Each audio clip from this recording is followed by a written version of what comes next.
तब रावण ने राम से पूछा, जिसको एक कवि ने पदों में लिखा है, थोड़ा सा उसका भाव, कि बल वैभव में मुझसे तुझ में देखी ना अधिकाई है, किस कारण हे राम युद्ध में विजय आपने पाई है। बोलिए सियावर रामचंद्र भगवान की। आज थोड़ा ध्यान से सुनना चाहिए, क्योंकि आज विजयादशमी का महोत्सव है और आज इस प्रसंग को आप बहुत गहराई से सुने। केवल चौराहे पर पुतले बांधने से रावण का अंत नहीं होगा। थोड़ा ध्यान से सुनना कि रावण और राम की बात क्या हो रही है। और आज का दिन विशेष है, इसलिए मैं इस विषय पर थोड़ी बात कर रहा हूं। रावण राम से पूछ रहा है कि बल वैभव से मुझसे तुझ में, बल में मतलब ताकत में, और वैभव में ऐशो आराम में भी तुम मेरे से तेज नहीं हो। लेकिन फिर भी आज मैं सोच रहा हूं कि मैं हार क्यों रहा हूं और तुम जीत क्यों रहे हो। और ये प्रश्न कोई दूसरा नहीं कर रहा है, ये प्रश्न स्वयं डूबता हुआ सूरज रावण कर रहा है, मरता हुआ रावण कर रहा है कि आज तो बताओ, अब तो मर ही रहा हूं, अब बता दो मैं क्यों हारा और तुम क्यों जीते। मेरी पुलिस सत्रक सिंहिका परबल लंकिनी सी नारी है, लंका की सुरक्षा हित सुदृढ़ सिंधु बोखारी है, और ब्रह्मा निर्मित गिरि चित्रकूट पर लंका सा गढ़ मेरा है।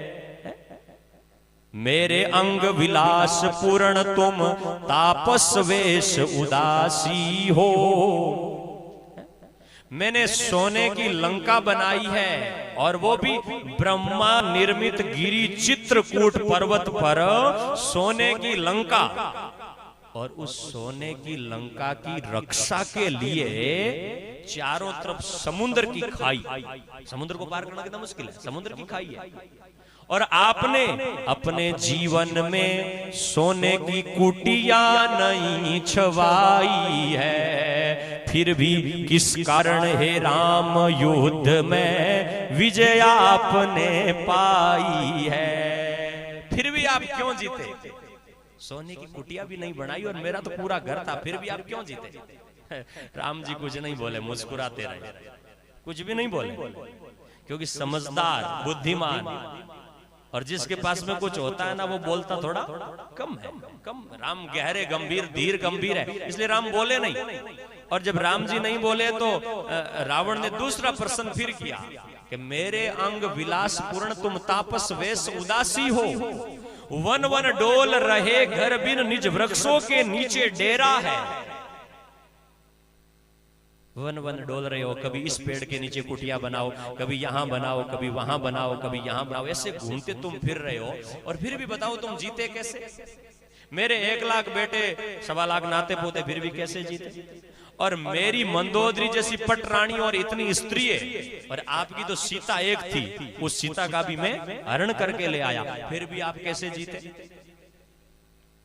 राम जी फिर भी कुछ नहीं बोले। और जब राम जी कुछ नहीं बोले तो रावण ने कहा आज मर रहा हूं, लेकिन मरने से पहले कलेजे का भार हल्का करके बता रहा हूं कि आप जीते क्यों और मैं हारा क्यों। स्वयं रावण की जुबानी रावण बोल रहा है कि मैं क्यों हारा और तुम क्यों जीते। अब सुनना, वैसे तो हारने के जीतने के कई कारण बताए हैं, लेकिन मैं प्रमुख रूप से आपको 3-4 कारण बता रहा हूं।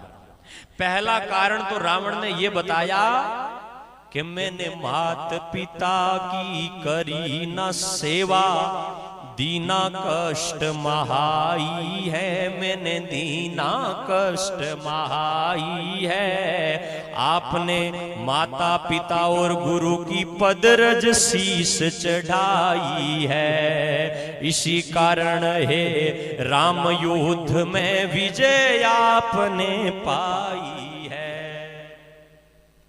महाराज रावण कह रहा है कि मैंने तो माता पिता की सेवा नहीं करी, कष्ट दिया, मामा मारीच को भी जबरदस्ती बहुत कष्ट दिया और गुरु को बंदी बना लिया, बहुत दुख दिया, माता पिता को कभी कुछ समझा नहीं। और आपने वशिष्ठ की, राजा दशरथ की, आपने तो कौशल्या की, पद रज को, माटी जो है ना, उस माटी को भी लेकर के माथे पर तिलक किया है और माथे पर माँ बाप की सेवा, माँ बाप के पद रज को शीश पर चढ़ाया है। इसी कारण युद्ध में विजय आपने पाई। आप इसलिए जीते, एक कारण। दूसरा कारण बता रहा हूं कि मैं था लंपट नीच कुकर्मी, तकी तकी तिरिया पराई है। आपने सपने में भी पराई नारी पर दृष्टि नहीं उठाई है। इस कारण हे राम युद्ध में विजय आपने पाई है। आज मानवीय समुदाय का सबसे बड़ा दुखी होने का कारण यह है कि उसका सील नष्ट हो गया। धन कितना भी बढ़े, लेकिन धन बढ़ने के साथ में सील चला गया तो आदमी एसईओ में भी नींद नहीं ले पाएगा। धन बढ़ने के बाद में भी अगर आदमी का सील सुरक्षित नहीं है तो भगवान जाम्बोजी ने कहा, सील विवर्जत जीव दुहेला यमपुरीय संताइये। सील से रहित आदमी पग पग पर दुख पाएगा और मरने के बाद में नरकों का अधिकारी होगा। इसलिए जिसका सील मजबूत है, जो आदमी सील का, सील माने अपने चरित्र,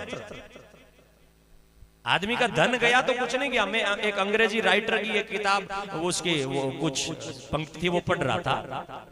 उन्होंने, अंग्रेजी राइटर ने कहा, जहां सील को बारे में कुछ समझते भी नहीं है, भारतीय समुदाय ने और इस सनातन संस्कृति परंपरा के लोगों ने रानी पद्मिनी को पढ़ो, सील के लिए तो आग में कूद गई थी।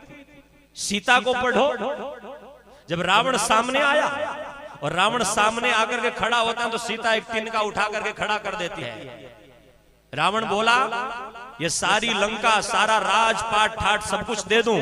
सीता ने कहा, तुम अपना सब्र को, मेरी दृष्टि में तुम इस तिनके के समान हो, क्योंकि मेरा जीवन और मेरा सील तो राम है। ये भारत देश, जिस भारत देश में सील की रक्षा की इतनी, महाराज इतिहास में किताबें भरी पड़ी है कि जब ब्रह्मा विष्णु और महेश अनसुईया के दरवाजे पर आ गए तो अनसुईया ने उस सील का मंत्र पढ़ करके और हाथ में जल लेकर के छींटा मारा तो ब्रह्मा विष्णु और महेश भी पालने में झूलने वाले 6-6 महीने के बालक बन गए।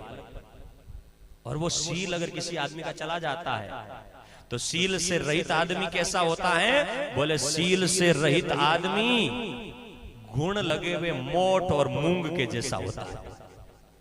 जिस अनाज में, जिस मोट में गुण लग जाता है वो बार बार से चमकता तो बहुत है, लेकिन अंदर से उसकी शक्ति नष्ट हो जाती है। उस मोट में जो बारीपन होता है ना, उगने की जो ताकत होती है, एक मोट में भी 1000 मोट और बनाने की सामर्थ्य होती है, वो नष्ट हो जाती है।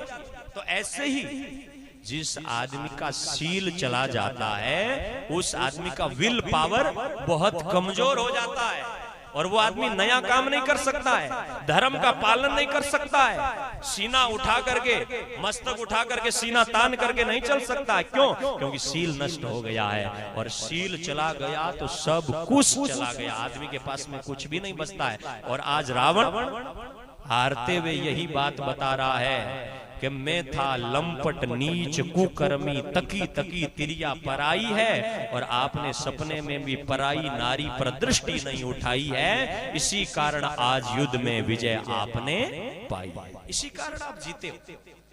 2 कारण। तीसरा कारण रावण ने बताया कि मेरा एक संयमी सदाचार से युक्त विभीषण भाई है, जिसे देकर लात की ठोकर मुझे शर्म नहीं आई है। और आपने क्या किया? बोले आप भरत की प्रीति जगत में चांद छटा जो छाई है, इसी कारण है राम युद्ध में विजय आपने पाई है। तीसरा कारण ये बताया कि सदाचार और संयम से युक्त मेरा एक विभीषण भाई था, और उस विभीषण भाई ने आकर के सही सीख दी तो हमारे यहाँ पर कहा जाता है ना कि विनाश काले विपरीत बुद्धि। मेरी बुद्धि वैसी हो गई और मैंने विभीषण को लात की ठोकर देकर के भगा दिया, और आप और भरत दोनों की प्रीति तो जग में चांद की छटा जैसी छाई है। इसी कारण युद्ध में विजय आपने पाई है। तो कलयुग में याद रखना साथियों, ये रावण का आज विजयादशमी का उत्सव था, तो मैंने आपको कुछ बातें बता दी। और वो रावण ब्रह्मा जी पढ़ाने के लिए आते थे, इतनी ताकत थी, वो रावण भी हारा। तो उन्होंने कहा कि मेरा जीवन धर्म से विहीन, तुम धर्म युक्त राम हो, तुम धर्म पर मर्यादा पुरुषोत्तम हो, और मैं धर्म से चूका हुआ था। और आज मेरी स्थिति ये इसलिए हुई क्योंकि मैं धर्म से चूक गया था।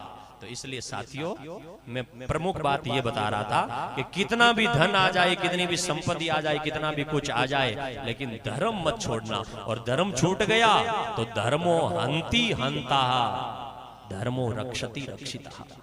धर्म चूक गया तो आदमी नशे में फंस जाएगा, और नशे में फंसने के बाद में उसकी हालत क्या हो जाएगी आप जानते हो। धर्म चूक गया तो आदमी परिवार प्रेम से दूर हो जाएगा, हवन यज्ञ जप तप इन सब से दूर हो जाएगा, और इन सब से दूर हट गया तो आदमी का जीवन नरकमय बन जाएगा।